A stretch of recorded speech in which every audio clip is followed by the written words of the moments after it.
Hello, this is Paranormal Girl, and today I'm going to talk about the famous Saskatchewan UFO incident. The farmer who saw and the Mountie who believed. Sask, the most famous UFO sighting. Kneeling on his living room floor, Edwin Fewer reaches beneath a TV cabinet decorated with angel statues and family photos to insert a VHS tape into his video cassette recorder. It shows Fewer smoking a cigar as he looks over a collection of photos scattered on a kitchen table. They're intriguing images of strange circular patterns on a field, remnants of Fewer's sighting of what he believes were UFOs. Interviews with Fewer were all over the internet, but not this one, circa 1988. And I'll leave the link in the description. There are a few videos here on this site that you can check out. It makes for a very interesting view. A province away, at his Winnipeg home, retired Mountie Ron Moria also has a keepsake from the time when he and Fewer and the small Saskatchewan town became an international sensation.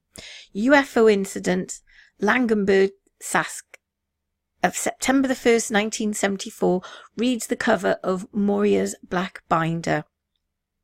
Lifting that cover feels like opening a secret document that should be stamped classified in bold red letters. It contains a police report, newspaper clippings, faded photographs, and letters from scientists from the Canadian government.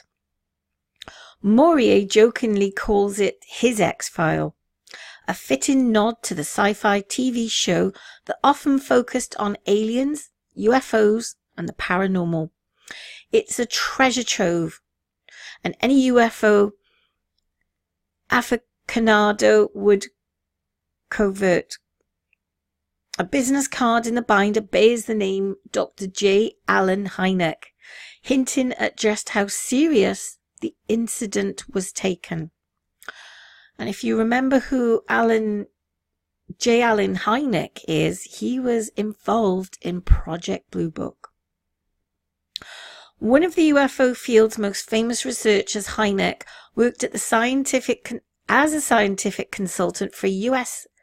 government initiative called Project Blue Book, investigating UFO phenomena.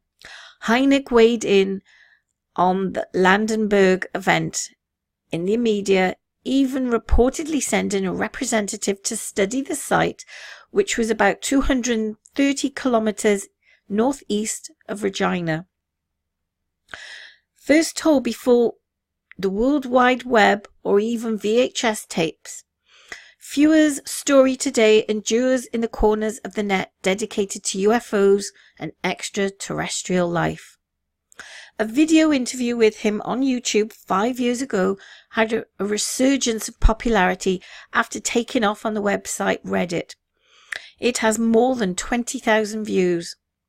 And yet some of the story's most interesting parts remain strictly analog, existing only in the possession of two men forever linked in that strange event. There are no concrete answers for what happened to Fewer's farm 43 years ago.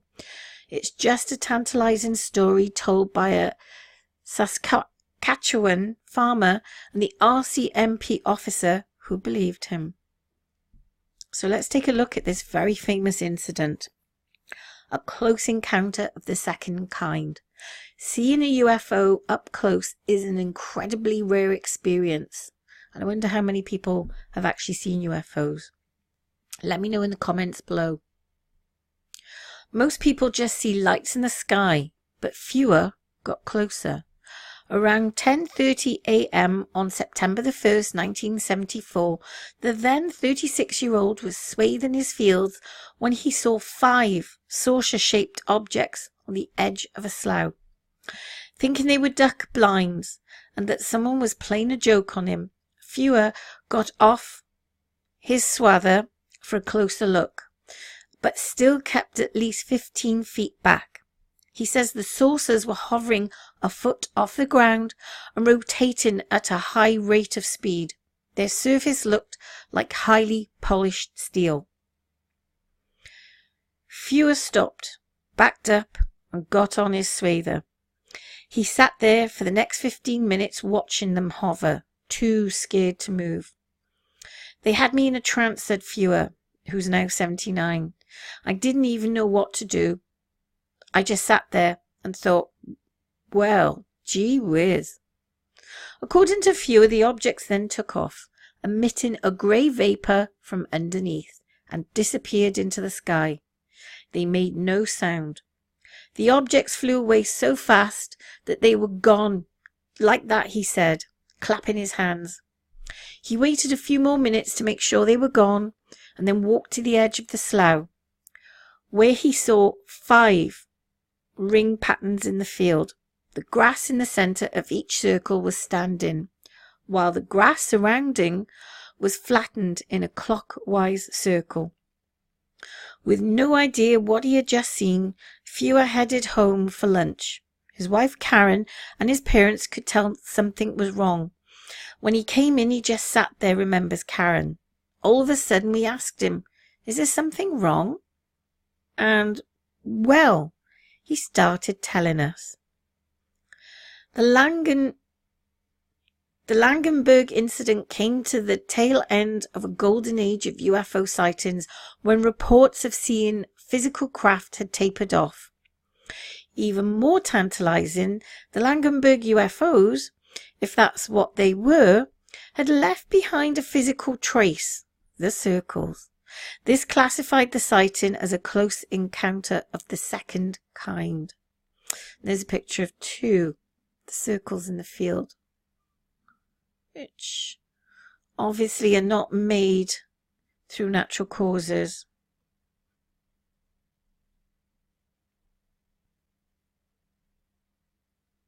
There he is there with his wife Karen pointing out into the field to the spot where he actually saw the incident. Investigating the landing site. Later that night, Ron Morier, then a 27-year-old RCMP constable, got a phone call at Langenberg detachment. Fewer's brother-in-law, Carl Zorn, asked if the police had fielded any UFO reports. Zorn had heard of Fewer's experience in a phone call. Although the cop and the in-law were skeptical, both men thought there was little reason to think Fewer would make up such a tale. He's the last guy in the world that would. I mean, he's a teetotaler. He's a churchgoer. A very quiet, shy man, says Moria. He decided to check it out. Being an RCMP officer in a small town, Saskatchewan, in the 1970s, he had time. Moria and his colleagues provided what he wistfully refers to as the gold-plating policing. No job was too small. Back in those days, any time anybody approached us about anything, we responded, said Moria. The next day he checked out the markings in Fewer's field. What caused them? Moria still doesn't know to this day. 5 circles fit with the same 5 objects Fewer saw. Moria's report says that the flattened portion of the circles were approximately 18 inches. The total diameter of 2 of the circles were 12 feet, while the other 3 were 10.5 feet. There was no physical evidence in the area that would indicate someone had driven in and made the circles. Whatever made those impressions in his slough, they came from the sky and left the same way, says Moria.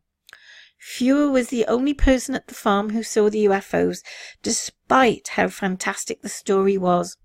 Moria would not come up with a reason why this quiet farmer would make it up. He's a responsible person and his information is considered reliable, wrote Moria in his report. He doesn't think Fewer was seeking fame or even wanting his brother-in-law to tell police about it. Why would he want thousands of people coming to his little place there and trampling all over his yard and his fields and all of that, says Moria. The fire in the field. Once the story got picked up by the media, thousands of people flocked to Fewer's farm. He says cars were lined up bumper to bumper along the road from his farm to Langenberg. It couldn't have come at a worse time. It was harvest time, and people were literally getting in the way of the family's work. Tourists, UFO enthusiasts, and onlookers from all over were trying to get to the site, said Fewer. They were chasing us down in the middle of the field, he recalls. Some drove right in front of his combine. My brother was getting upset and Dad was getting upset, said Fewer. What the heck am I supposed to do? He says a plane carrying Australians who wanted to see the site even landed on a field adjacent to his farm. Hoping to deter onlookers, Fewer's father finally set fire to the grass surrounding the slough where the circles were. It didn't help, though. All markings were still visible on the ground. Fewer thinks that they have been made by legs stretching out of the UFOs. The phone at the family's home was also tied up with people from all over the world calling Fewer. He says one call came from the first man on the moon, Neil Armstrong. The 2-hour conversation, Fewer says, involved Armstrong telling Fewer that astronauts saw UFOs when travelling through space, but were told not to divulge that to the public. Wow. And all this time NASA's covering that one up. He said it's real, all right. Asked about the possibility of people making crank calls, Fewer says the conversations convinced him it was indeed Armstrong. And why would he lie? They have much to tell, that's for sure. Fewer never began turning people away or refusing to pick up the phone, he shrugs, and says he accepted the people were interested. I couldn't do nothing about it. You know how people are, he says. Once the public finds out there's something out there, they'll all want to come out and see. A farmer made famous. Fewer and his wife now live a quiet life in a bungalow in Langenberg. He's retired from farming and in 1989 and runs a landscaping and snow-blowing business. To keep his mind occupied, Fewer does carpentry in his spare time, and he also enjoys reading books about UFOs. Some of those books even mention Fewer's story, one of North America's most famous UFO encounters. It has even featured on the History Channel documentary about UFOs.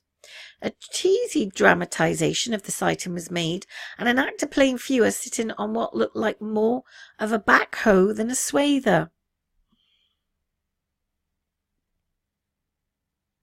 The setting for the video is a poor backdrop of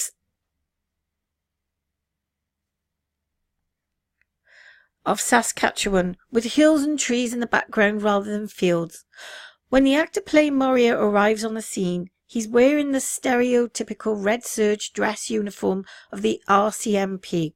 Definitely not what he wore for his daily duties. Fewer still gets the odd phone calls from people curious about his encounter.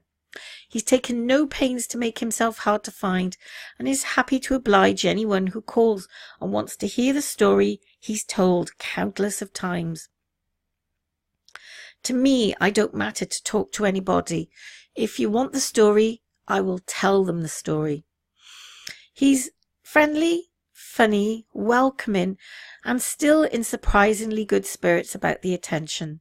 The land where the sighting happened still gets its share of visitors. It's now farmed by Fewer's nephew, who tells those searching for the famous site that he has no idea what they're talking about. He doesn't want anything to do with it, says Fewer. The most he ever got for sharing his story was a complimentary breakfast from CTV when visiting the studio for an interview. And that's all right with him. Asked about ever making money from his story, he tilts his head, ponders the prospect, then shrugs it off. To me, it doesn't matter. It's out. The story's out long ago already.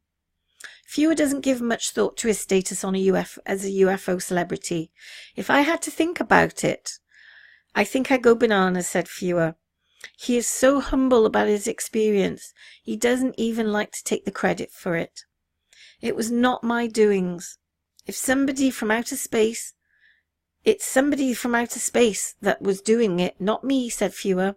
I'm a spectator just as well as the rest of us. So the Saskatchewan's own Fox Mulder. After Langenberg incident, Morier took his share of ribbon from his colleagues, who sometimes called him Mulder after the X-Files investigator. But it was never negatively affected his career in the RCMP, which was extensive. Morier became a composite artist and also trained to reconstruct the facial features of unidentified deceased people using sculpting techniques. During the rise of the computer, he worked on RCMP's initiative to begin doing composite sketches digitally. After retiring from the RCMP, with 27 years of service, he travelled all over the US while working as a consultant on the TV show America's Most Wanted. His last job was teaching in the Northwest Law Enforcement Academy in Winnipeg for 14 years. Morier occasionally grants interview requests from the media or UFO researchers, but he knows they will inevitably lead to more phone calls. I don't know why I do it because I know it's going to come back and bite me on the ass again, he says. Years ago, Morier was contacted by an engineer from Japan who wanted to learn more about the sighting. While the subject is a hotbed for conspiracy theories, every person who reached out to him seemed legitimate. I didn't talk to any kooks. Well, I don't think. Morier He'd never tried to hide from the event. If anything, he preserved it with his binder. I'm a bit of a collector that way. I've got lots of old reports and stuff, says Morier. One of the most precious items in the binder is a handwritten letter from the National Research Council to Fewer, dated October the 4th, 1974. Let's take a look at this document. Just over a month after Fewer's sighting, the letter explains how scientists have been unable to find any evidence that aliens landed in Fewer's farm and asks for more samples. The NRC says it no longer possesses any research on the Langenberg incident. Only one brief record acknowledging Fewer's sighting exists at the Library Archives of Canada. Morier has no ill feelings about the Langenberg incident or its persistence that keeps popping up in his life. He still has fond memories of policing the small community. To be honest with you, it was the best time of my life, says Morier. And here's a copy of that document here if you wish to read it. I'll leave the link in the descriptions. I want to believe. Fewer is convinced what he saw that day was extraterrestrial. Over the years, he has taken an interest in the subject of UFOs and is well read on the subject. He refers to government cover-ups, Roswell, and popular theories that aliens may be concerned about global conflicts on Earth. No scientific investigation has ever found evidence that alien craft landed at Fewer's farm. There were no other witness reports. The truth comes down to Fewer.